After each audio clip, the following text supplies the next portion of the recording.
This is the IELTS listening test. You will hear a number of different recordings and you will have to answer questions on what you hear. There will be time for you to read the instructions and questions, and you will have a chance to check your work. All the recordings will be played once only. The test is in 4 parts. At the end of the test, you will be given 10 minutes to transfer your answers to the answer sheet. Now turn to Part 1.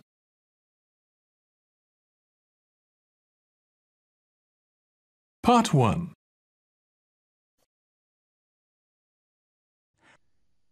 You will hear a conversation between the receptionist of a language school and a student who has just arrived for the first morning of his English course.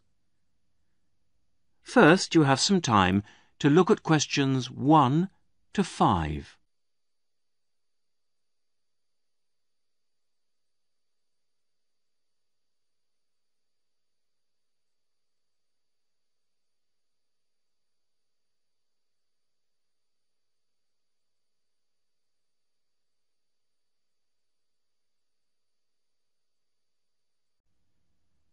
Listen carefully to the first part of the conversation and answer questions 1 to 5. Sorry to keep you waiting. Well, firstly, let me give you this booklet. It tells you a bit more about the school, the courses and the social activities we offer. Now, on the first page, there's an outline of this morning's activities. There, you see. The programme starts at 10 o'clock. Try not to be late as it's a very full day. At 10 o'clock, all the new students will gather in the main hall to meet the principal and the rest of the staff. In fact, you spend most of the morning in the main hall. Where's that? I'll show you in a minute. Just let me quickly run through this morning's events first and then I'll explain how to get there. Yes, okay. Right, where were we? Yes, so the principal's talk will last about 15 minutes and then the director of studies will talk to you for half an hour about the courses and the different requirements for each. After that, the student advisor will tell you about the various services and activities we offer to students. Any questions? So, all of this is in the main hall? That's right. And then you'll go next door to classroom 5 at 11 o'clock. What happens there? You'll have a test. Test? I don't like the sound of that. What sort of test? Oh, it's nothing to worry about. It's just a placement test to help us find your level of English so that we can put you in the right class. It won't last long. You now have some time to read questions 6 to 10.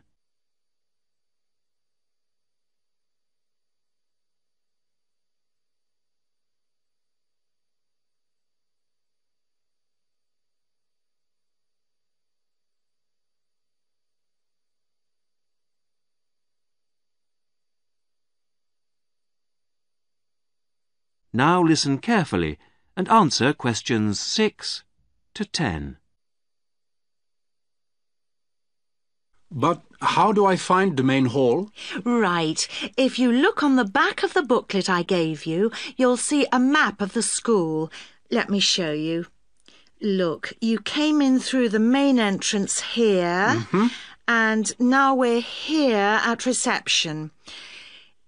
Now, to get to the main hall, you walk on to the end of this corridor in front of you, and then you turn left. Walk along past the language laboratory, and then past the library, which is next to the language lab on the same side, and facing you is the main hall, at the end of the corridor. You can't miss it. So, it's next to the library, in fact? Yes, that's right. I should be able to find that. And do you have a computer laboratory? Yes, we do. Could you tell me where that is? Certainly, yes. You go down to the end of this corridor again, but this time don't turn left, turn right away from the main hall. The computer lab is immediately on your right, OK?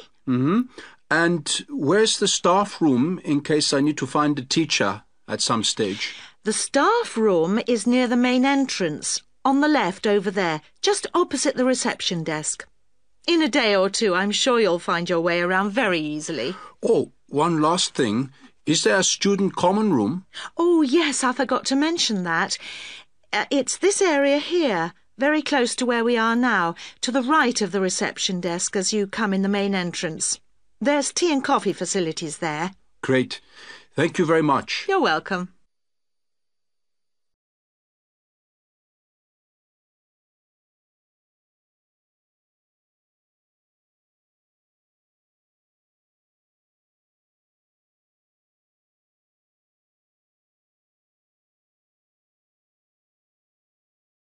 That is the end of part 1.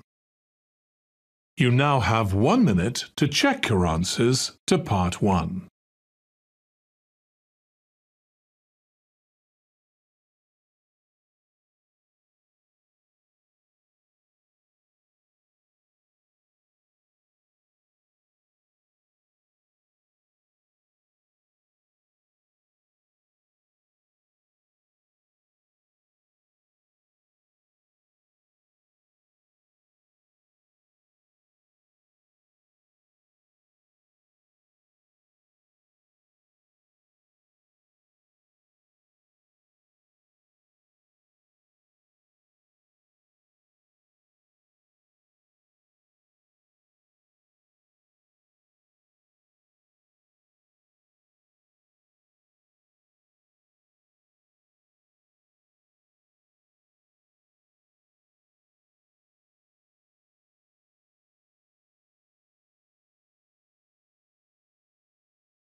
Part 2.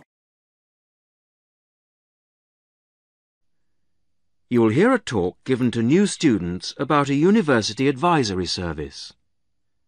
First, you have some time to look at questions 11 to 15.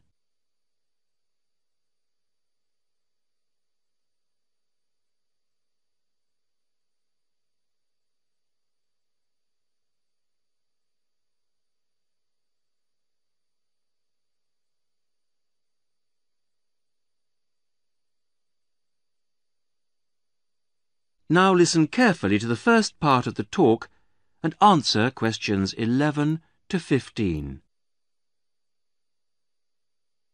Hello, everybody, and welcome to this informal meeting about the University Helpline.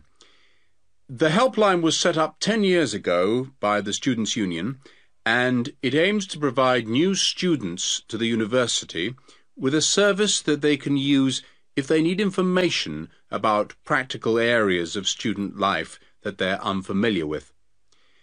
Let me give you some examples of the type of help we can offer. We can provide information on financial matters. For example, you may feel that your grant is insufficient to see you through college life, or you may have some queries regarding the fees you're paying if you're an overseas student. In both cases, the helpline would be able to go through things with you and see what the outcome might be. Another area we can help with is what we generally term the domestic area, things such as childcare and the availability of nursery provision, for example, come under this. Then there's academic issues that may arise while you're in the early stages of your course that you may not know what to do about. You may wish to know more about essay deadlines, for example, or how to use the library. There are all kinds of questions you will find yourself asking and not knowing where to get quick answers from. The helpline would be able to provide these. The last example I've given here is simply termed social. And yes, there is a lot of social life here, but you may have a particular interest you wish to pursue, or you may wish to participate in outings or trips if you don't know many people at the moment. Before you hear the rest of the talk, you have some time to look at questions 16 to 20.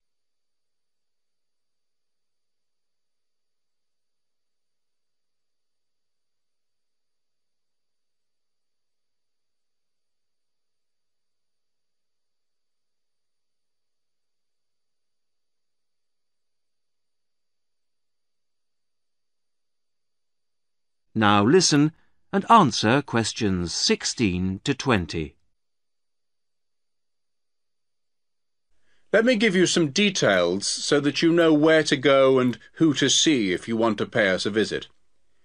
Generally, you'll see our helpline officer, Jackie Kouachi. That's Kouachi.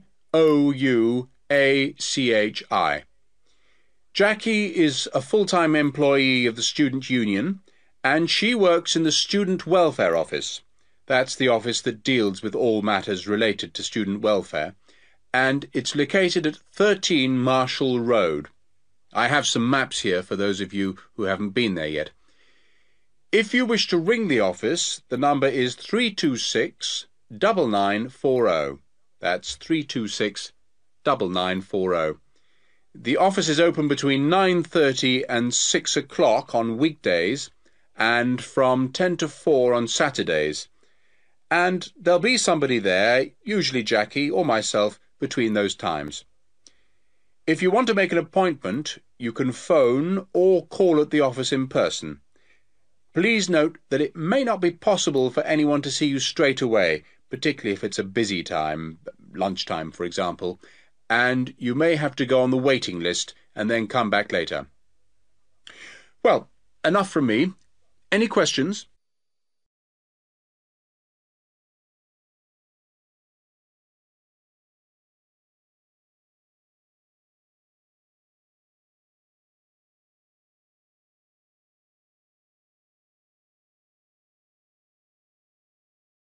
That is the end of Part 2.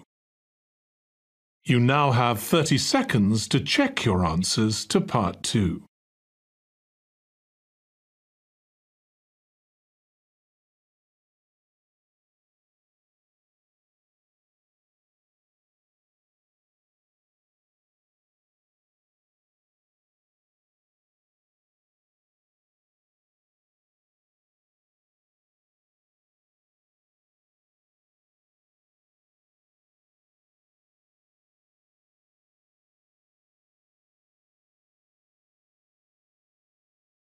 Part 3. You will hear the beginning of a tutorial on a business studies course. The tutor is discussing job interviews with two students, Muriel and Dave. First, look at questions 21 to 24.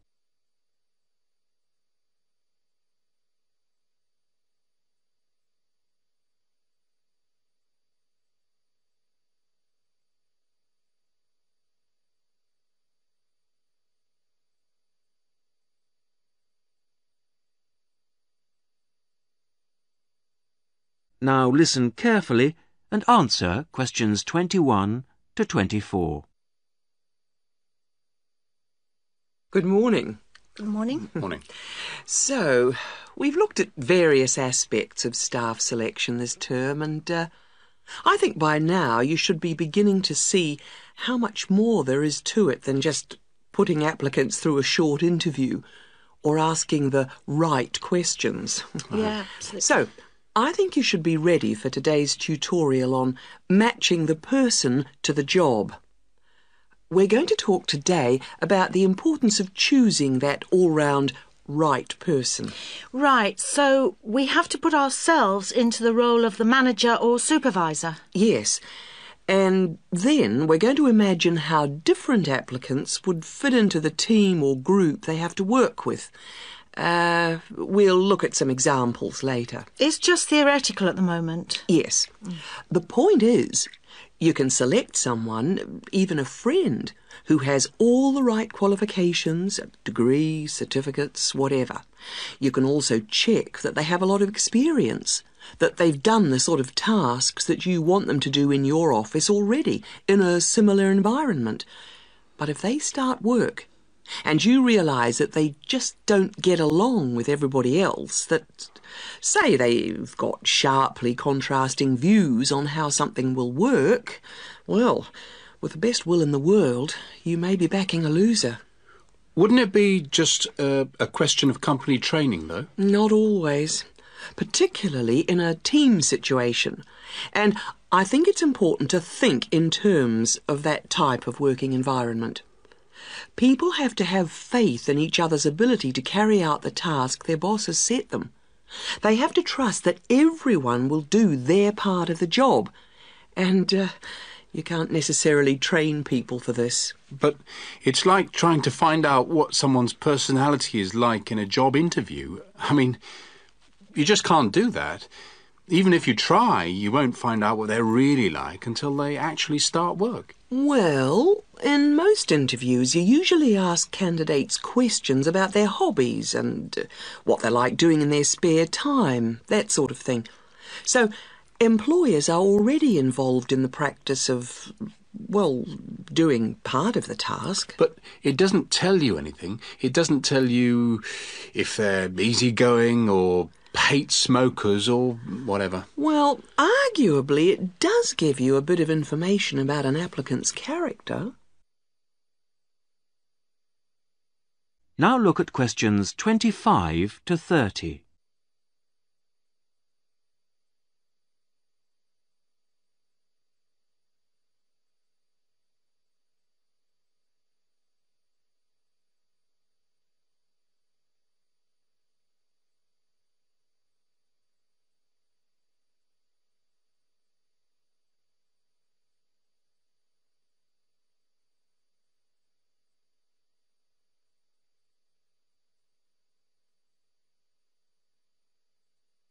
Now, as the tutorial continues, listen and answer questions 25 to 30.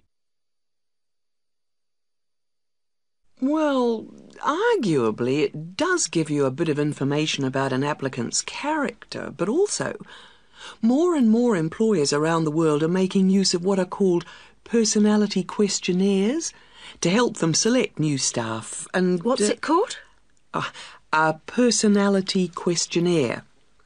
They have to be filled out by the candidates sometime during the selection procedure, often just before an interview. The idea is actually quite old.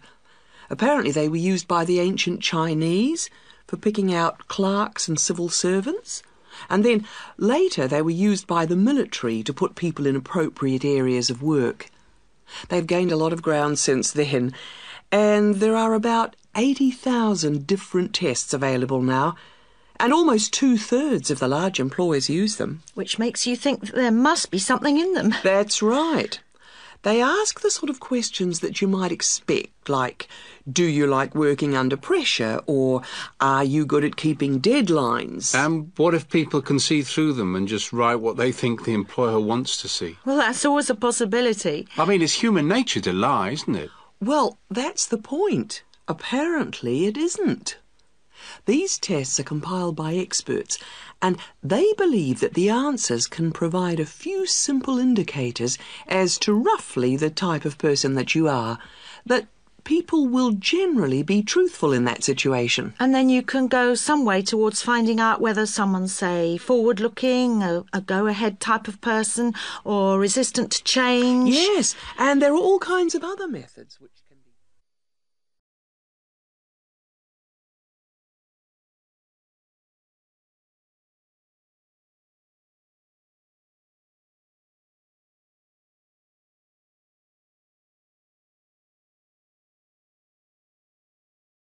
That is the end of part 3. You now have 30 seconds to check your answers to part 3.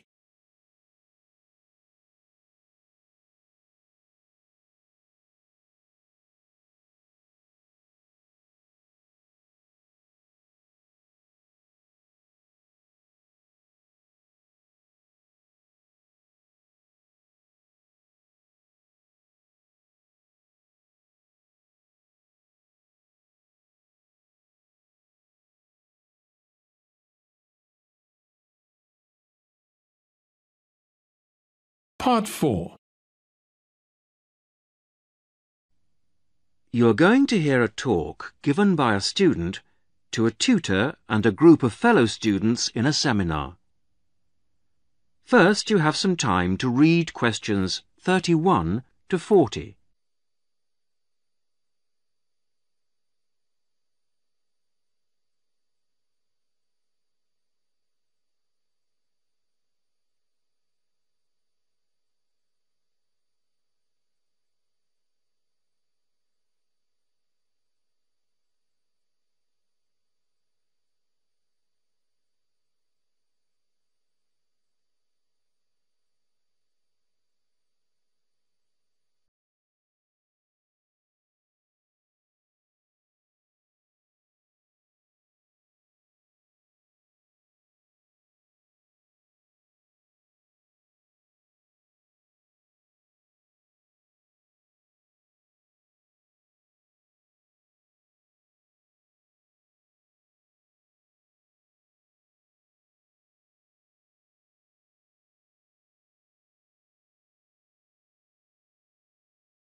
Right.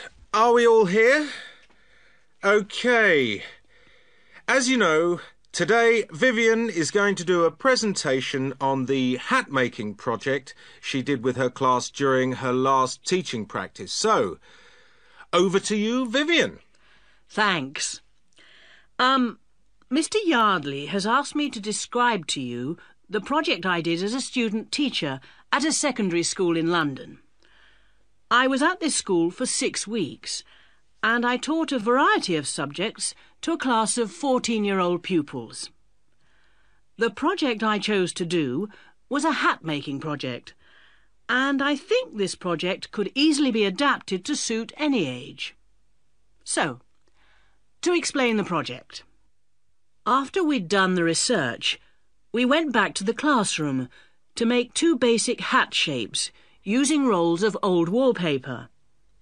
We each made, first of all, a conical hat by, well, if I show you now, cutting out a circle and then making 1 cut up to the centre and then, overlapping the cut like this.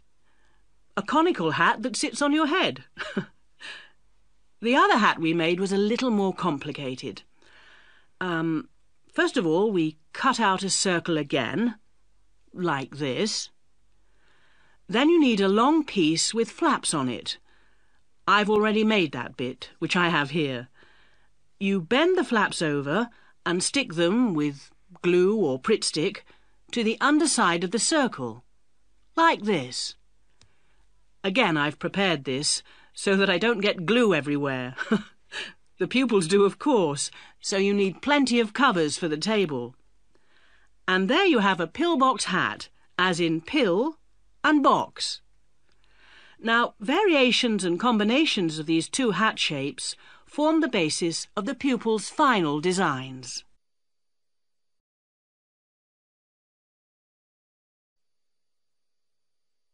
The next stage of the project was the design phase, and this involved, first of all, using their pages of research to draw a design of their hat on paper. That's the easy part. They then had to translate their 2-dimensional design into a form to fit their head. I encouraged them to make a small-scale 3-dimensional hat first, so that they could experiment with how to achieve the form they required. And I imposed certain constraints on them to keep things simple. For example, they had to use paper, not card. Paper is more pliable and easier to handle. They also had to limit their colours to white, grey or brown shades of paper, which reflected the colours of the buildings they were using as a model for their hats. And they had to make sure their glue didn't show.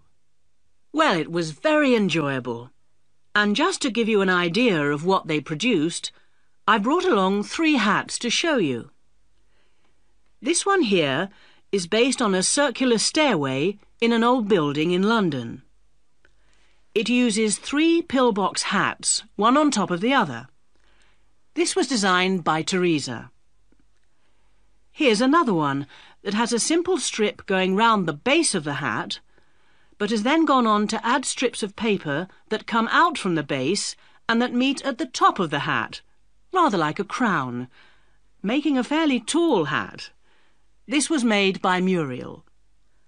And lastly, there's a combination of the pillbox or single strip around the base and then the conical hat shape on top to form a castle turret. This was made by Fabrice. And there are many more that I could have brought. Thank you, Vivian. That was most interesting. Now, what we can learn from this is that